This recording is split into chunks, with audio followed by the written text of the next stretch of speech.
Hi guys, welcome அவர் SKR family official. நம்ம இப்போ என்ன பார்க்க போகிறோன்னா, நம்ம எஸ்கேஆர் ஃபேமிலியோட ஃபங்க்ஷனில் செஞ்ச சிக்கன் தம் பிரியாணி தான் பார்க்க போகிறோம். முதல்ல வெங்காயத்தை நல்லா அழகாக வெட்டிக்கிட்டு இஞ்சியும் புண்ணியும் தனித்தனியாக அரைச்சிக்கணும். ஃபஸ்ட்டு பூண்டை அரைச்சிப்போம்.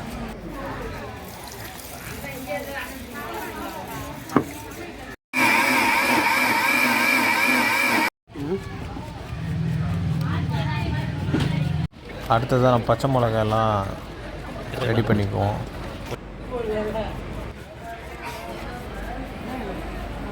நம்ம பிரியாணிக்கு தேவையான மசாலா எல்லாம் எடுத்து தனித்தனியாக வச்சுக்கலாம்.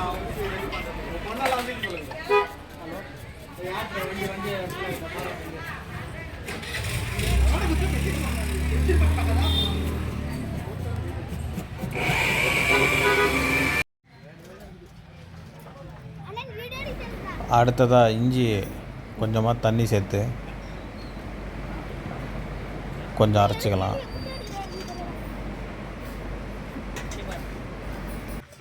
நம்ம எஸ்கேஆர் ஃபேமிலியோட ஃபங்க்ஷனுக்கு யார் சமையல் கேட்ரிங் சர்வீஸ்னால் சக்திவேல் கேட்ரிங் சர்வீஸு. அவங்க நம்பர் நம்ம கொடுத்துருக்கோம். உங்கள் ஃபங்க்ஷனுக்கு தேவையான சமையல் ஏதாவது செய்யணுன்னா அவரை கான்டாக்ட் பண்ணலாம்.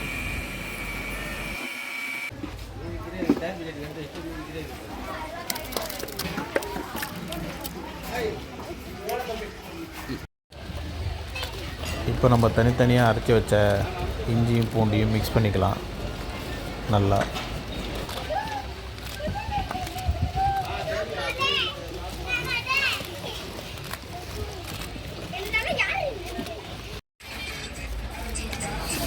நம்ம பிரியாணிக்கு தேவையான தக்காளியை நல்லா கழுவிட்டு ஸ்லைஸாக வெட்டிக்கலாம்.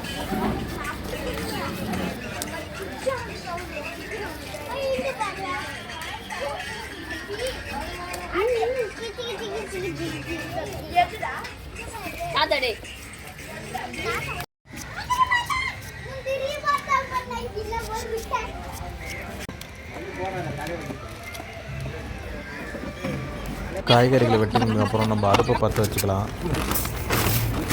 அடுப்பை பற்ற வைக்கிறதுக்கு முன்னாடி நம்மளுக்கு தேவையான அரிசி அளந்து போட்டுக்குவோம்.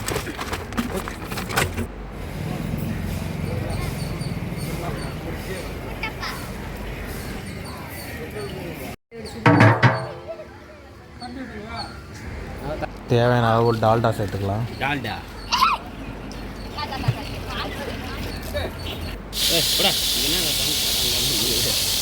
டால்டா நல்லா கரைஞ்சி வரும்போது நம்ம எண்ணெய் சேர்த்துக்குவோம்.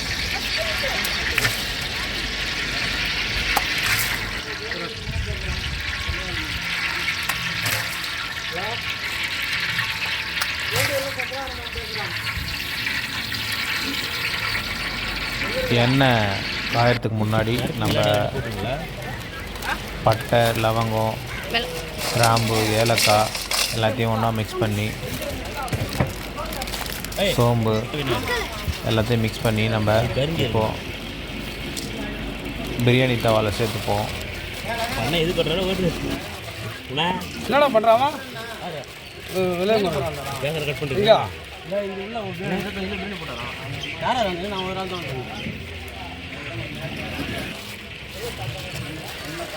கட் பண்ணுறீங்க.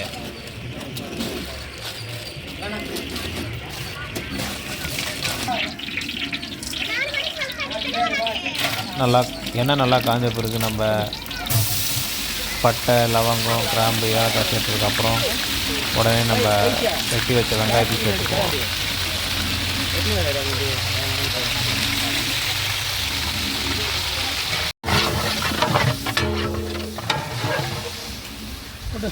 வெங்காயம் லேசாக வதங்கினதுக்கப்புறம் பச்சை மிளகாய் சேர்த்துக்கலாம்.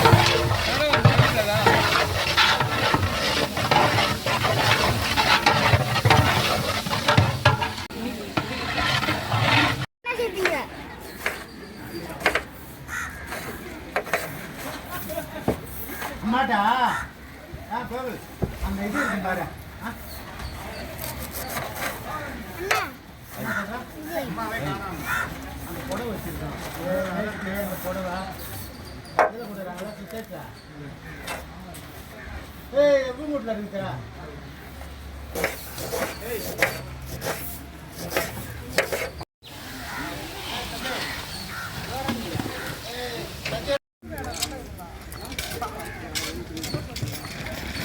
இப்போ பிரியாணிக்கு தேவையான அரிசியை நல்லா அலசி கழுவி எடுத்துக்கணும்.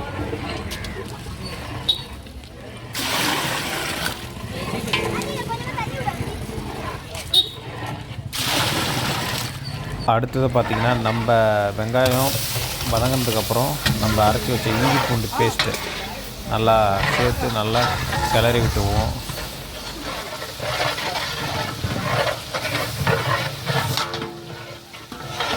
நல்லா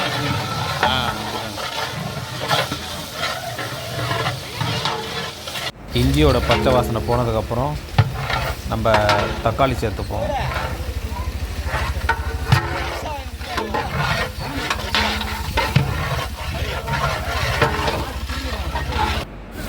தேவையான அளவு கல்லுப்பு சேர்த்துக்கலாம்.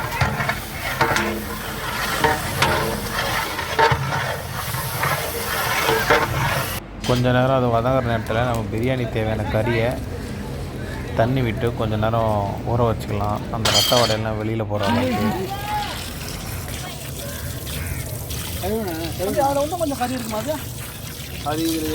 இப்போ நம்ம பிரியாணிக்கு வாசனை தரக்கூடிய மசாலாலாம் ஒன்றா தூளெல்லாம் ஒன்றா சேர்த்துக்கலாம்.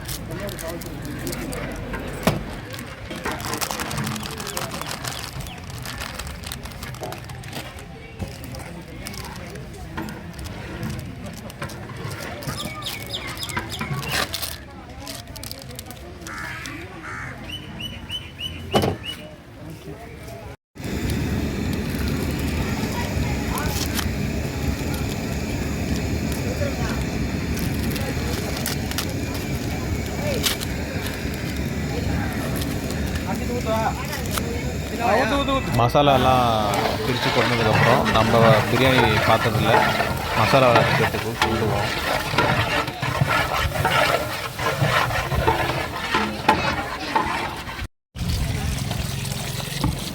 நம்ம பிரியாணிக்கு எடுத்து வச்சுருந்த கறியை நல்லா அலசிக்கலாம்.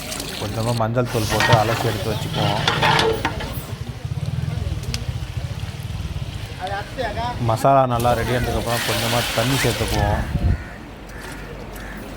தண்ணி சேர்த்துக்கிறதுக்கப்புறம் நம்ம எடுத்து வச்சுருக்கிற கறி எல்லாத்தையும் நல்லா அலசி மஞ்சத்தூள் போட்டு உப்பு போட்டு அலசி எடுத்து நம்ம இப்போ பிரியாணியில் சேர்த்துக்குவோம்.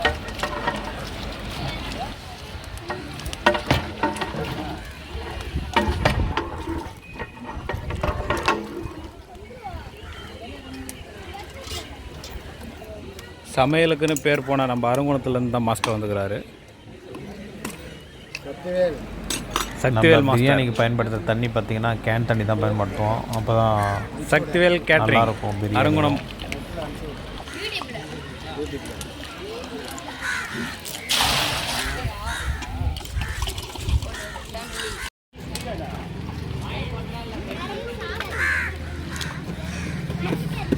அப்படியே வருமா அடுத்த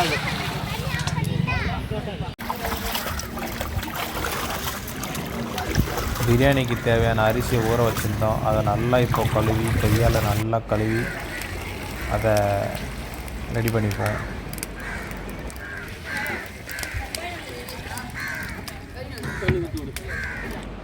இப்போ பார்த்திங்கன்னா ஒரு 2 கப்பு தயிர் சேர்த்துக்குவோம். பிறகு தேவையான அளவு எலுமிச்சம்பழத்தை எடுத்து நல்லா புழிஞ்சிக்கலாம்.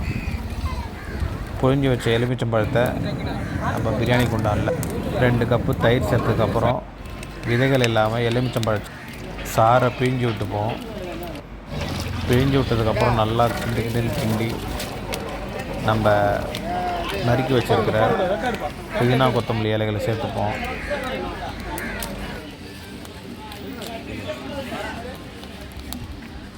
நம்ம விறகு அடுப்பில் செய்கிறதால நல்லா சுவையாக இருக்கும் பிரியாணி. தேவையான அளவு உப்பு சேர்த்து மூடி போட்டு நல்லா அனல் வச்சு வேக விடுவோம்.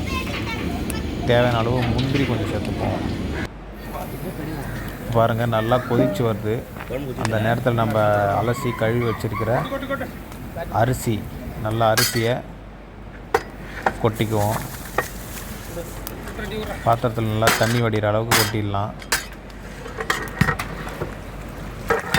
இப்போ நல்லா கிண்டுன்னு கிண்டிக்கலாம். நல்லா கலர் நல்லா சூப்பராக இருக்கும்.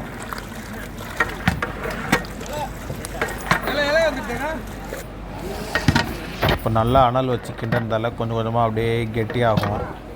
நம்மளுக்கு பிரியாணி ரெடி ஆகிறதுக்கு தம் போடுறதுக்கு கரெக்டான பதத்துக்கு வர ஆரம்பிக்கும்.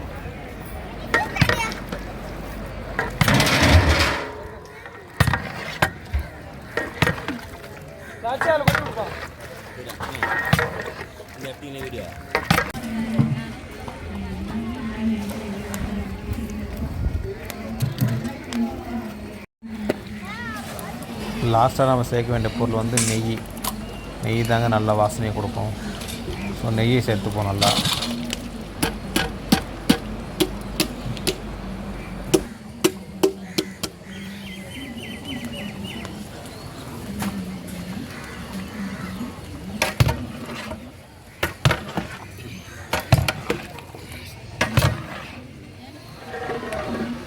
இப்போ பார்த்திங்கன்னா நல்லா கெட்டி பதத்துக்கு தண்ணியெல்லாம் குறைஞ்சிருச்சு.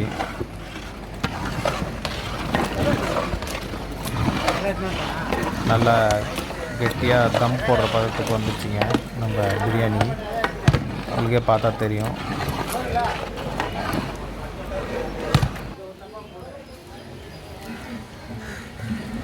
தம் போடுற பதத்துக்கு வந்தவுடனே ஒரு 5-6 இலைகள் எடுத்து நம்ம அந்த சாதத்தை அழகாக மூடிடலாம். அப்போ தான் நல்ல சீக்கிரத்தில் நம்மளுக்கு வந்து தம் பிரியாணி கிடைக்கும். அந்த அந்த கரண்டி எடுத்தப்பா, நீட்டு கரண்டி எடுத்தப்பா, கரண்டி இன்னொரு கரண்டி போட்டு வெளில எடு ஃபஸ்ட்டு நெருப்பா. இலைகளை போட்டு மூடினதுக்கப்புறம் நல்லா பாத்திரத்தை மூடி இப்போ நம்ம கறியெல்லாம் மேலே எடுத்து போட்டுக்கலாம். அப்போ தான் நல்லா தம் போடுறதுக்கு ரெடியாகும். இப்போ அந்த அடுப்பு கறியை எடுத்து மேலே போட்டு நல்லா தம் போடலாம்.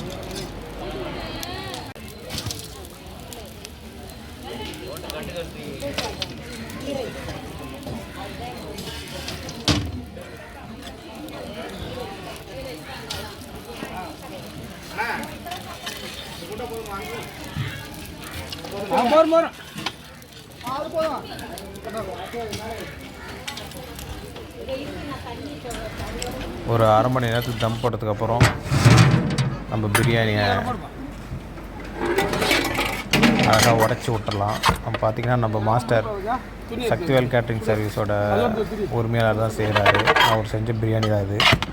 உங்கள் வீட்டு ஃபங்க்ஷனுக்கு ஏதாவது சமையல் வேலைகள் இருந்தால் அவர் நம்பர் கொடுத்துருக்கோம், ஸ்க்ரீனில் இருக்கிற நம்பருக்கு கான்டாக்ட் பண்ணுங்கள். நல்லா அருமையாக வந்திருக்குங்க பிரியாணி.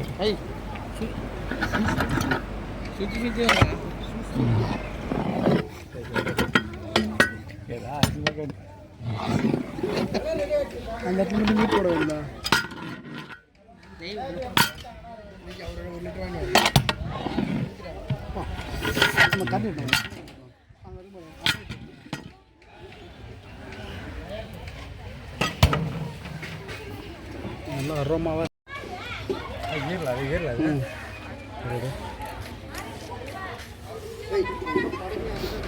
பாருங்க, அருமையாக நல்ல கலரான சுவையான பிரியாணி ரெடி ஆயிடுச்சு.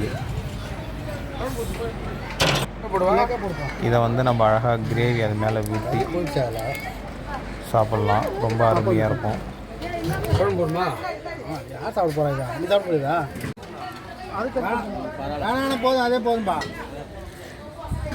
அருமையான பிரியாணி ரெடி ஆகிடுச்சுங்க. நம்ம வீட்டு ஃபங்க்ஷனில் சாப்பிட்ட எல்லாருமே நம்ம பிரியாணி நல்லா இருந்துச்சு சொன்னாங்க.